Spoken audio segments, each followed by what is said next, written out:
flat versus round. Okay. Now, I've always been a believer that the Earth is round. It has to be round. You look out into space, we have round stars, we have round planets. I was taught as a child to understand that the sun rises in the east and sets in the west.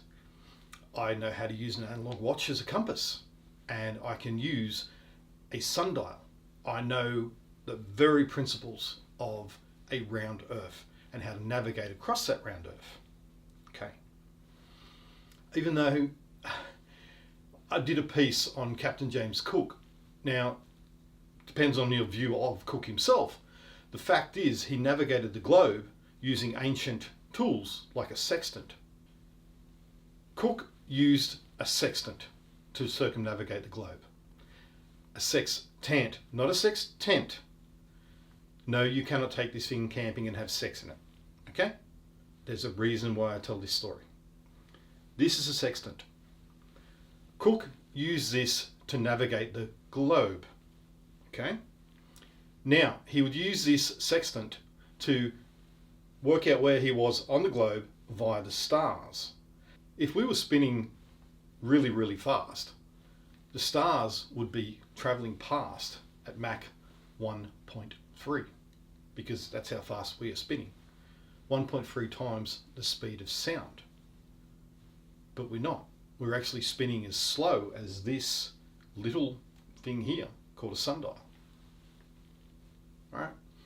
I can use a analog watch as a compass with the principles of a sundial.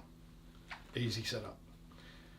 Cook would have used a portable sundial, a compass, a sextant, and a telescope, and he navigated the globe as I was taught. Can't deny it. That's what we were taught. The important thing is you have to know the time to understand where the stars are. So when you travel in the globe, you don't run ashore.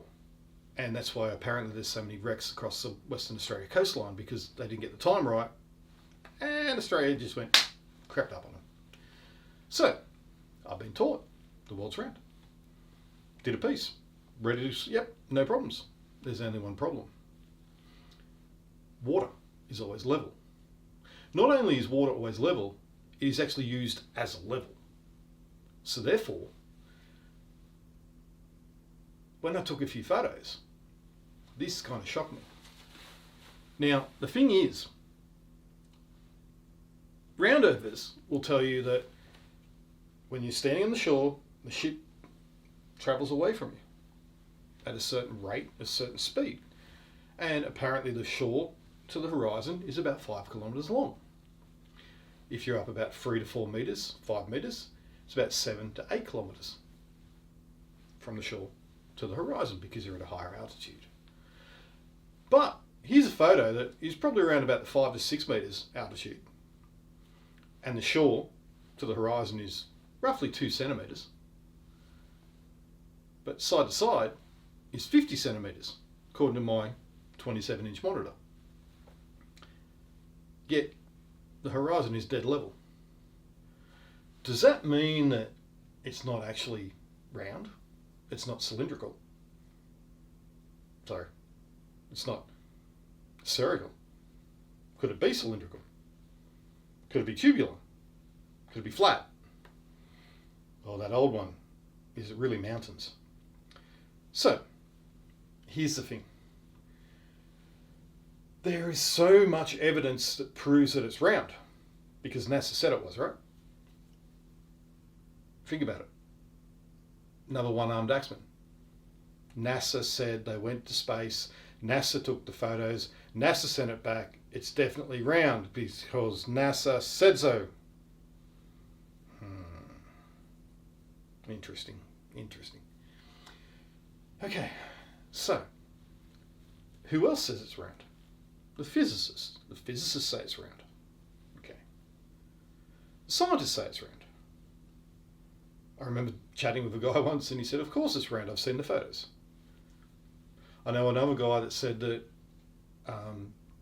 the moon landing definitely happened because 40,000 people were standing at Cape Canaveral and saw it happen. To which I turned around and said, well, actually 40,000 people watched a rocket take off. So, the thing is, water is always level. We've been told that the world is round, and every building on this planet is built on a level surface, except for one, this one here.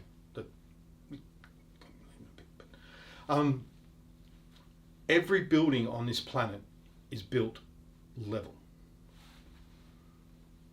Parliament House in Canberra, Parliament House in Sydney, the Harbour Bridge, the Eiffel Tower,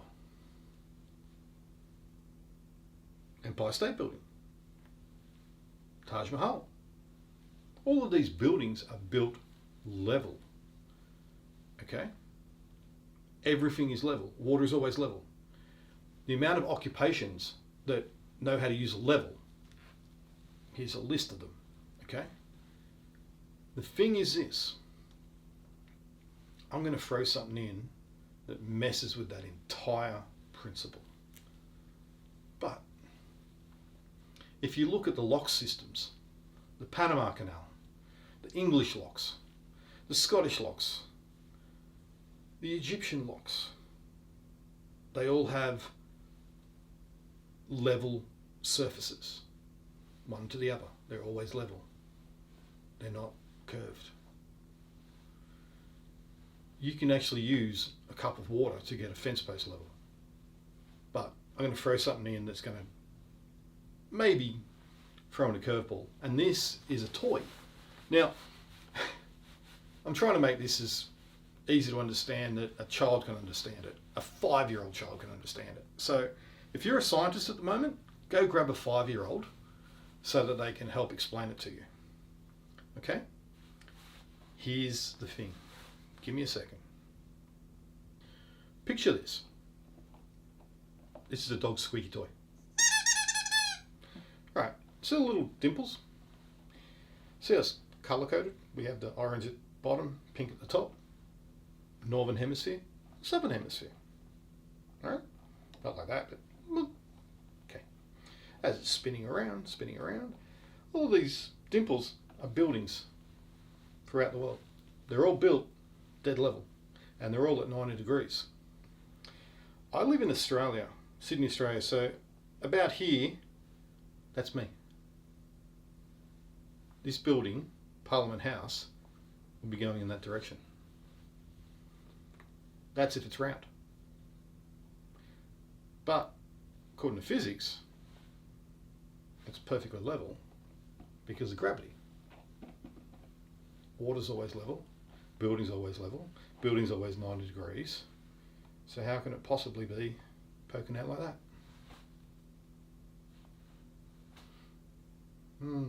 It's amazing how children's toys fuck with your head, eh?